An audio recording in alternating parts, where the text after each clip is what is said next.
1945년 8월 15일, 암흑과도 같았던 일제의 식민 통치로부터 벗어나 우리나라는 자주 독립을 되찾게 된다. 사람들의 만세소리가 들려오던 감격의 순간이었다. 1948년 꽃 피던 제주는 제주도민들에게 악몽과도 같은 시간이었다.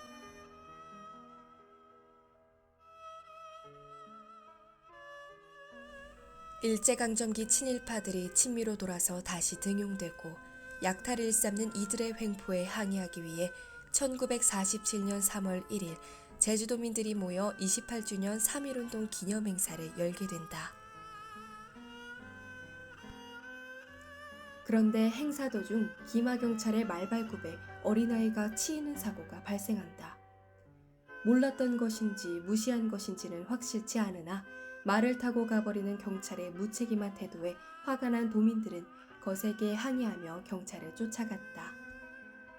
경찰들은 쫓아오는 제주도민들을 폭동으로 오인하고 총을 발포하였다. 길을 지나가던 젖먹이 아이를 안고 있는 엄마, 어린아이, 학생 등 아무 잘못 없는 사람들이 총을 맞고 이번 생을 끝내게 된다. 무고한 제주도민들을 총살한 경찰들의 사과 없는 뻔뻔한 태도에 3월 10일부터 중앙정부의 사과를 요구하는 총파업을 하게 된다. 그해 제주도의 유해진 도지사는 남한 정권 수립을 반대하는 좌익 세력 남로당 무장대를 진압하기 위해 테러 집단으로 불리는 서북청년회를 제주도에 내려오게 한다. 좌익에 대한 반감이 굉장히 컸던 그들은 그 당시 빨갱이 섬으로 인식되었던 제주도에 더욱 악랄하게 진압했다. 공산 세력인 남로당에 대한 반감으로 시작된 탄압이었지만 그로 인해 제주도민들은 약탈을 당하며 하루하루를 힘겹게 살아갔다.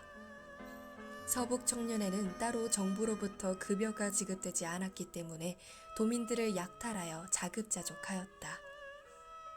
제주 4.3 사건은 제주도에 자리 잡은 공산 세력이 대한민국의 건국을 방해하기 위해 일으켰던 무장 폭동이었다.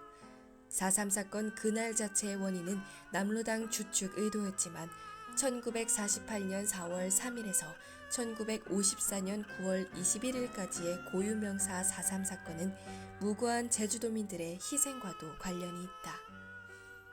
여기에 문제는 탄압의 원인인 공산 세력뿐만 아니라 정부의 무책임적인 진압으로 수많은 주민들이 희생되었다는 것이다. 아직 우리나라는 정권이 들어서지도 않았고 남과 북의 관계에 있어서도 혼란스러운 시기였다. 남한만의 정권 수립을 반대하는 공산 세력과 그 외의 사람들이 제주도에 투표를 막고 제주도는 전국에서 유일하게 투표를 하지 않게 된다. 이에 이승만 정부는 제주도에 계엄령을 선포하고 대대적 토벌 명령을 내렸다. 해안선으로부터 5km 이외 지점 및 산악지대를 허가 없이 통행하지 말라는 명령이었다. 들어간 자는 이유불문 폭도로 간주하고 총살되었다.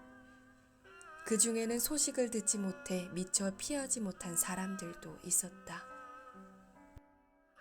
자신의 가족들이 하루아침 사이에 사라지고 눈앞에서 죽임을 당했다. 그들은 이유 없이 죽었고 아직도 그 슬픔을 가슴에 안고 살고 있다. 나는 설마 사람을 죽일 거라고는 생각하지 못했습니다.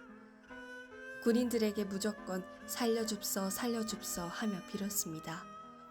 그러자 군인은 나를 향해 총을 쏘았습니다. 9살 난 아들이 어머니 하며 내게 달려들었어요. 그러자 군인들은 아들을 향해 또 한 발 쏘았습니다.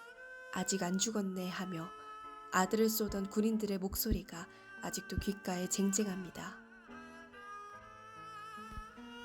이승만 정권이 물러난 후 책임자 처벌과 사과를 기대했지만 이후 5.16 쿠데타가 발생하고 강압적인 정치 세력이 그들의 억울함을 표현할 곳이 없었다.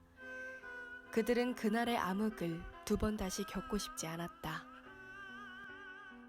2006년이 되어 노무현 정권이 들어섰을 때가 되어서야 4.3 추가 진상 조사, 피해자와 유가족에 대한 사과가 이루어질 수 있었다.